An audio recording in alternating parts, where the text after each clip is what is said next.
할렐루야. 예배자로서 살아계신 하나님을 만나는 자리에 함께하는 여러분들을 구원과 생명을 베푸신 주님의 이름으로 축복합니다. 오늘은 성탄 감사 주일 예배로 드립니다. 기쁘고 즐거운 날 함께 모여 성탄의 기쁨을 나누어야 하는데 코로나 확진자의 증가로 인해 교회 건물을 사용할 수 없다는 연락을 받았습니다. 그래서 오늘부터 당분간 대면 예배를 드릴 수 없게 되었습니다. 다시 대면 예배를 드릴 수 있다는 연락을 받게 되면 교회 홈페이지를 통해 공지하겠습니다. 그때까지 교회 홈페이지에 있는 주보와 음성 설교를 활용해 가정에서 어디든지 있는 장소에서 예배에 함께 동참해 주시기를 부탁드립니다.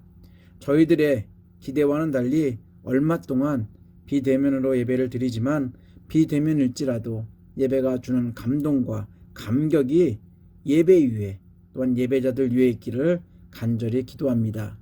저희들은 예수와 걷는 12월이라는 시리즈로 매주 말씀을 나누고 있습니다.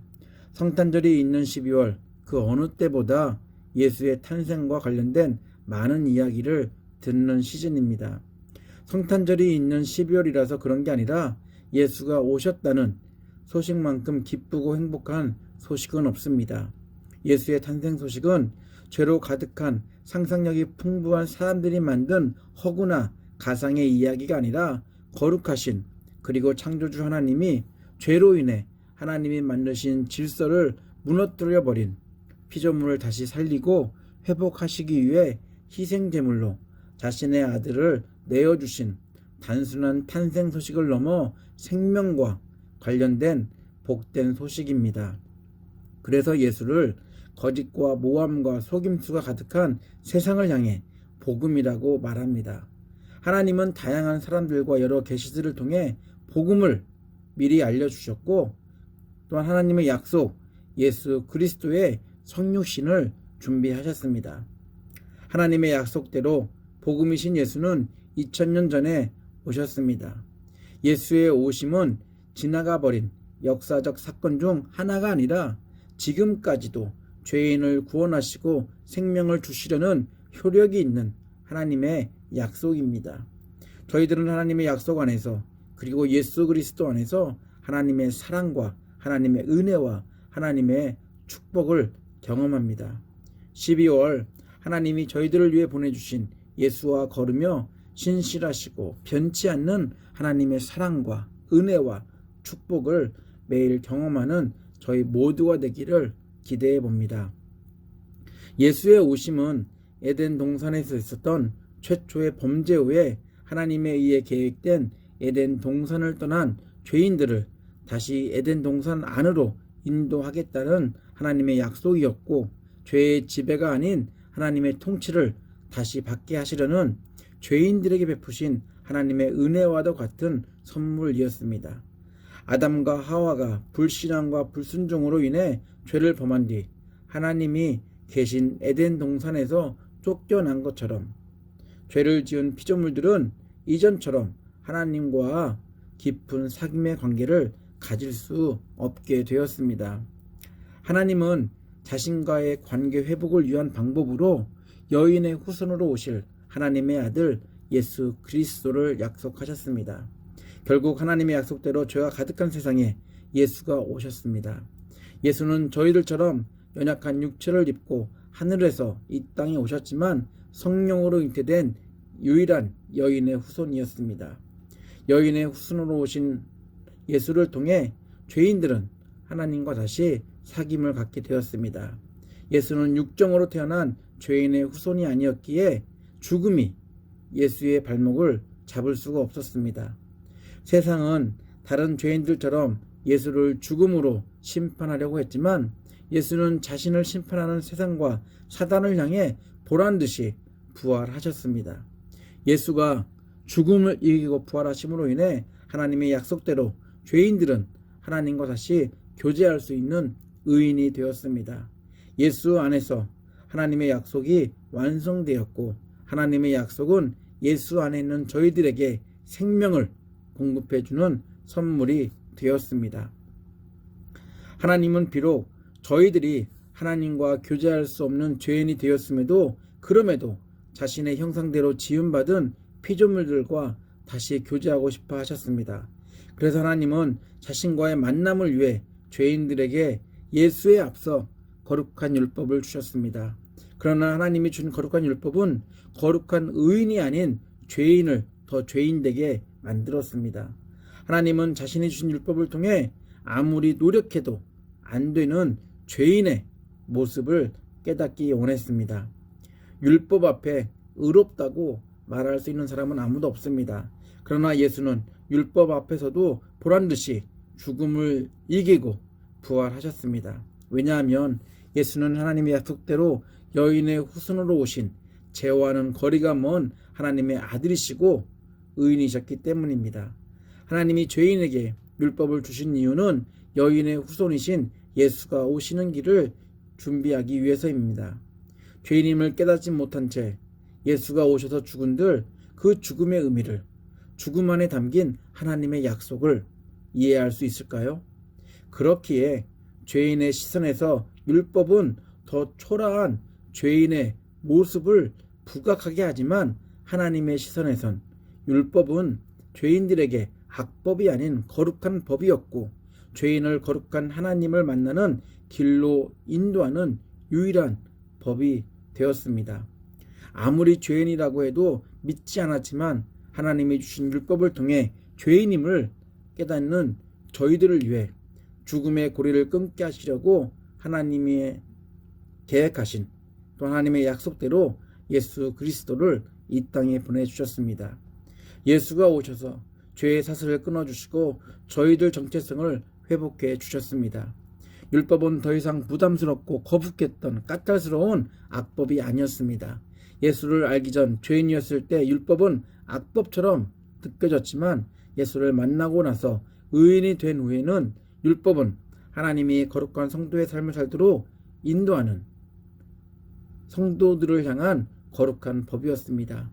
율법은 구약 시대에만 필요한 법이 아닌 예수가 오심으로 완성된 지금도 유효한 하나님 사랑과 이웃 사랑을 실천해야 함을 여전히 알려주는 하나님이 저희들에게 주신 거룩한 법입니다. 성탄절이 있는 12월 하나님만을 사랑하고 저희들도 힘들고 어렵지만 이웃 사랑을 실천하며 예수 복음을 전하는 저희들이 되기 원합니다. 오늘 말씀은 성탄 주일에 가장 잘 어울리는 말씀일 것입니다. 하나님이 약속하신 대로 예수는 이 땅에 오셨습니다. 전능하신 하나님이시고 죄인들을 그토록 구원하시고자 원하셨다면 말씀 한마디로 가능할 텐데 왜 자신의 아들 예수를 이 땅에 보내셨을까요? 창조주이시지만 하나님의 무능함을 보여주신 것일까요? 세상은 성탄절을 보내면서 이렇게 하나님을 판단할 수 있습니다. 물론 창조주 하나님은 말 한마디로 모든 게 가능합니다. 그러나 하나님은 공의의 하나님이십니다. 자신은 하나님이니까 원하는 대로 맘대로 할 수 있음에도 그렇게 하지 않으셨습니다. 죄인의 심판인 죽음을 무시하고 구원하신다면 공의의 하나님이 될 수 없기 때문입니다. 그렇다면 하나님은 세상의 다른 신들과 별반 다르지 않습니다. 말씀 한마디로 가능함에도 불구하고 하나님은 자신의 독생자 아들을 이 세상에 보내셨고 더구나 죽음의 희생 제물이 되어 죄인의 심판을 대신 받도록 하셨습니다. 하나님의 모습으로 심판을 당해 죽는다면 영화에서 보듯이 그리 어려운 일도 아닐 것입니다. 왜냐하면 신이시기에 다시 살면 되기 때문입니다. 그러나 예수는 죽음에 대한 두려움과 무서움을 가진 육체를 가지고 고난과 고통 그리고 죽음을 당하셨습니다. 하나님이 예수를 이 세상에 보내신 이유는 죄인이었지만 저희들을 너무 사랑하셨기 때문입니다. 하나님은 저희들과 에덴 동산에서처럼 온전한 사귐을 갖기 원하셨습니다. 하나님은 말로만 죄인인 저희들을 사랑한다고 하시지 않으셨습니다. 하나님은 구원을 약속하셨고 그 약속을 예수 그리스도를 통해 지키셨습니다. 하나님은 예수의 오심에 대해 저희를 향한 하나님의 사랑을 보여주셨다고 말합니다. 하나님의 사랑은 예수의 오심으로, 그래서 기승전 예수로 마무리되고 있습니다. 9절에서 10절입니다. 세 번역입니다. 하나님의 사랑이 우리에게 이렇게 드러났으니 곧 하나님이 자기 외아들을 세상에 보내주셔서 우리로 하여금 그로 말미암아 살게 해주신 것입니다. 사랑은 이 사실에 있으니 곧 우리가 하나님을 사랑한 것이 아니라 하나님이 우리를 사랑하셔서 자기 아들을 보내어 우리의 죄를 위하여 화목제물이 되게 하신 것입니다. 율법에서도 보았듯이 저희들은 죄인이어서 어떠한 것도 할 수 없는 무능한 사람들이었습니다. 죽음을 피할 수 없는 죄인이었습니다. 저희들은 하나님의 형상대로 지음받고서도 죄인이었기에 하나님과 깊은 교제를 할 수 없는 상태가 되었습니다. 많은 사람들이 죽음을 극복해 보려고 했지만 생명 수명은 조금 연장했는지는 몰라도 죽음의 문턱 앞에 좌절할 수밖에 없는 아주 초라한 연약한 존재들입니다. 세상 방법으론 죽음을 초월할 수 없습니다. 왜냐하면 죄인이기 때문입니다. 하나님은 죽음을 피할 수 없는 죄인들을 사랑하셨습니다. 하나님은 그냥 죽어가는 죄인들을 향해 사랑하신다고 말씀만 하시고 약속만 하시고 바라만 보시지 않으셨습니다. 하나님은 저희들을 사랑하신다는 그 계시대로 또 그 약속대로 그것들을 실행으로 보여주셨습니다. 그것은 하나님의 독생자이신 예수가 육체를 입고 저희들에게 오신 것, 또한 저희들을 대신해 희생 제물이 되어주신 것입니다. 예수가 죽었으니 죄인들은 죄의 심판인 죽음을 염려할 필요가 없게 되었습니다. 예수가 죽음에서 부활했으니 죄인들은 죄인이 아닌 의인이 하나님과 교제할 수 있는 의인이 되었습니다. 저희들은 더 이상 죽음을 두려워할 필요가 없게 되었습니다. 예수 그리스도로 말미암아 저희들은 깨어지고 단절되었던 에덴 동산 밖에서의 삶이 아니라 하나님의 통치와 하나님의 질서로 가득한 에덴 동산에서의 삶을 다시 살 수 있게 되었습니다. 저희가 하나님을 사랑해서 하나님을 만났다고 말하는 경우들을 종종 들어볼 수 있습니다. 하지만 성경은 분명히 말하기를 하나님이 먼저 죄인인 저희들을 사랑하셨고 찾았다고 말합니다. 죄인인 저희들은 필요할 때만 하나님을 찾고 자신들의 필요를 채우기 위해 하나님의 능력을 구하며 살아왔습니다. 그러나 하나님은 에덴 동산에서 쫓겨날 때부터 죄인들을 향한 사랑을 꾸준히 하셨습니다. 그랬기에 하나님의 구원 약속을 에덴 동산에서 시작하지 않으셨을까요? 예수는 하나님의 사랑을 확인시켜 주었습니다. 요한복음 3장 16절 17절입니다. 세 번역입니다. 하나님께서 세상을 이처럼 사랑하셔서 외아들을 주셨으니 이는 그를 믿는 사람마다 멸망하지 않고 영생을 얻게 하려는 것이다. 하나님께서 아들을 세상에 보내신 것은 세상을 심판하시려는 것이 아니라 아들을 통하여 세상을 구원하시려는 것이다. 죄인들을 향한 하나님의 사랑은 아주 오래된 하나님의 구원 약속으로 시작합니다. 사랑한다는 말씀은 직접 하시지 않았지만 여인의 후손을 통해 구원을, 사랑을 담고 있는 그 구원을 약속하셨습니다. 하나님의 약속 안에는 저희를 사랑하시는 하나님의 사랑이 담겨 있습니다. 하나님의 약속을 들을 때도 죄인들은 하나님의 사랑을 몰랐습니다. 하나님의 율법을 대할 때도 율법에 대한 거부감만 갖고 있었지 율법 내면에 있는 하나님의 사랑을 깨닫지 못했습니다. 예수가 오셨지만 세상은 예수를 거부하고 도리어 십자가에 예수를 매달았습니다. 하나님의 사랑을 받을 자격이 없는, 죽음을 피할 수 없는 죄인임에도 변덕이 심한 사람들임에도 불구하고 하나님의 사랑은 한 번도 변하지 않았습니다. 하나님은 자신의 아들을 죄인들의 희생제물로 대신 보내셨고 십자가에서 죽도록 허용하셨습니다. 하나님의 구원 계획과 하나님의 신실한 약속을 위해 예수는 죽음까지도 아버지의 뜻대로 순종하셨습니다. 빌립보서 2장 6절로 8절입니다. 그는 근본 하나님의 본체시나 하나님과 동등됨을 취할 것으로 여기지 아니하시고 오히려 자기를 비워 종의 형체를 가지사 사람들과 같이 되셨고 사람의 모양으로 나타나사 자기를 낮추시고 죽기까지 복종하셨으니 그 십자가에 죽으심이라. 저희들이 하나님께 예수를 요구하지 않았습니다. 하나님이 예수를 저희들에게 보내주셨습니다. 왜냐하면 하나님이 저희를 사랑하셨기 때문입니다.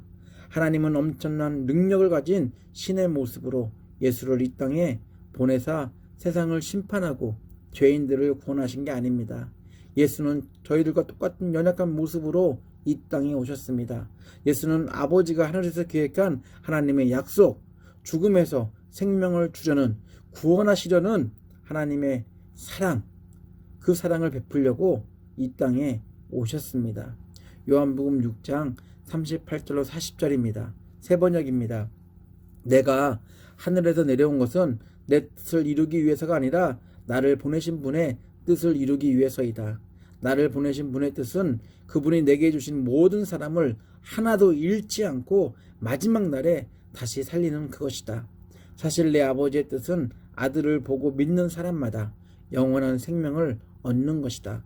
그리고 나는 마지막 날에 그들을 다시 살릴 것이다. 하나님의 독생자 예수를 통해 하나님의 사랑을 경험한 사람들이 12월뿐 아니라 인생을 사는 동안 해야 할 일이 있습니다. 그것은 바로 하나님께 받은 사랑을, 그 사랑을 실천하며 사는 것입니다. 사랑은 다른 곳에 있는 것이 아니라 바로 저희 안에 있습니다. 바로 저희 안에 역사하고 있습니다. 저희들은 예수 안에서 서로 사랑하며 살아야 합니다. 예수 그리스도와 더불어 사랑을 실천하는 12월을 보내시는 성도님들 되시기 바랍니다. 11절입니다. 11절 말씀을 읽고 기도하겠습니다.